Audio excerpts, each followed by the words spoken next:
नाजरीन, पाकिस्तान में खातून शादी के बाद अपने नाम के साथ अपने खावंद का नाम लगाती हैं, जबकि सुप्रीम कोर्ट के जज काजी फायज ईसा की बीवी ने अपने नाम के साथ 3-4 अंग्रेज मर्दों के नाम लगाए हुए थे। सवाल ये था कि ये 3-4 मर्द सरीना ईसा के खावंद थे या इसके पीछे कोई और गहरी चाल थी। आज हम आपको समझाएंगे। एक बात समझ लीजिएगा कि पाकिस्तानी हुकूमत ने गैर मुल्की सरमायादारों की हौसला अफजाई के लिए ये उसूल बना रखा है कि अगर कोई गैर मुल्की पाकिस्तान में अकाउंट खुलवाता है तो उस पर टैक्स नहीं लिया जाएगा। ऐसे अकाउंट को अमूमन फॉरेन करेंसी अकाउंट कहा जाता है। ये कानून इसीलिए बनाया गया था कि गैर मुल्की सरमायाकार ज़्यादा से ज़्यादा बैंक अकाउंट पाकिस्तान में खुलवाएं, ताकि ज़्यादा से ज़्यादा गैर मुल्की दौलत पाकिस्तान में आ सके।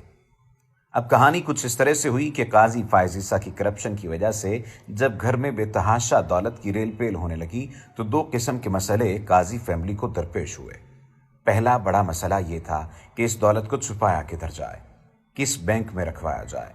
एक तरीका तो ये था कि इस सारी दौलत का सोना खरीदा जाता और ज़मीन में दबा दिया जाता, मगर इसमें मसला ये था कि काजी फायज ईसा जब से सुप्रीम कोर्ट के जज बने थे, हर रोज़ नोटों के भरे ब्रीफ केस उनके घर पहुंच रहे थे।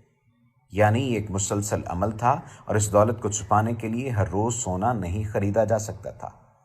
लिहाजा इस दौलत को छुपाने के लिए किसी ऐसे बैंक अकाउंट की ज़रूरत थी जो FBI और दीगर ऐसी इदारों की नज़रों से ओझल भी होता और उस पर टैक्स की कटौती भी ना हो पाती। तब इस मसले को हल करने के लिए काजी फायज ईसा ने अपनी बीवी जरीना ईसा की एक जाली शनाख्त बनाई। उन्होंने अपनी बीवी जरीना ईसा का नाम जरीना मॉन्स्ट्राट करीरा खोसा रखा और उनको स्पेनिश नेशनल जाहिर करके इसी नाम से उनका पासपोर्ट बनवाया और इस पासपोर्ट की बुनियाद पर उनका फॉरेन करेंसी अकाउंट खुलवाया और सारी गैर कानूनी दौलत उन्होंने इस अकाउंट में फेंकना शुरू की। अब गौर कीजिएगा कि FBI और करप्शन की छानबीन करने वाले दीगर इदारे काजी फायज ईसा की बीवी जरीना ईसा को तो जानते थे, मगर जरीना मॉन्स्ट्राट करीरा खोसो को बिल्कुल नहीं जानते थे। हालांकि ये दोनों एक ही शख्सियत के 2 नाम थे। लिहाजा करप्शन से कमाई दौलत जरीना मॉन्स्ट्राट करीरा खोसो के अकाउंट में शिफ्ट होती रही, जबकि जरीना ईसा का अकाउंट बिल्कुल नॉर्मल और साफ सुथरा नजर आता रहा।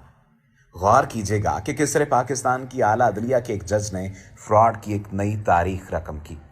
अब उधर सवाल ये पैदा होता है कि जज साहब पकड़े कैसे गए।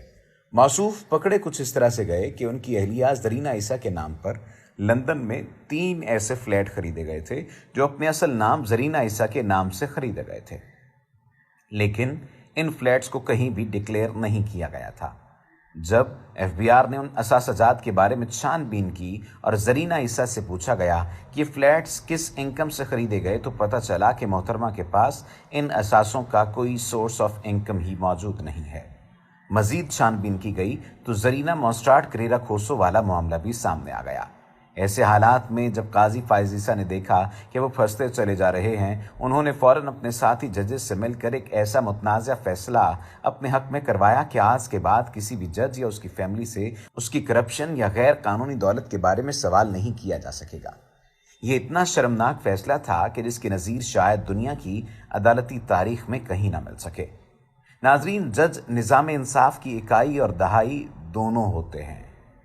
अगर जज करप्शन पर उतर आए तो नस्लें तबाह हो जाती हैं और जवाल का सूरज इस कौम पर पूरी आबोताब से चमकने लगता है। आज अगर पाकिस्तान को बेहतर करना है तो पाकिस्तान के निज़ाम इंसाफ को बेहतर करना होगा। अगर निज़ाम इंसाफ को बेहतर करना है तो जजों के लिए मेरिट और सलाहियत जांचने का कोई वाज़ेह तरीक़ाकार वज़ा करना पड़ेगा। आज पाकिस्तान में जज बनने के लिए कोई वाज़ेह मेरिट नहीं है। अगर हमने निज़ाम इंसाफ को मेरिट की बुनियादों पर उस्तवार न किया तो पाकिस्तानी मुआशरा अनारकी का शिकार होकर तबाही के रास्ते पर गामजन हो जाएगा।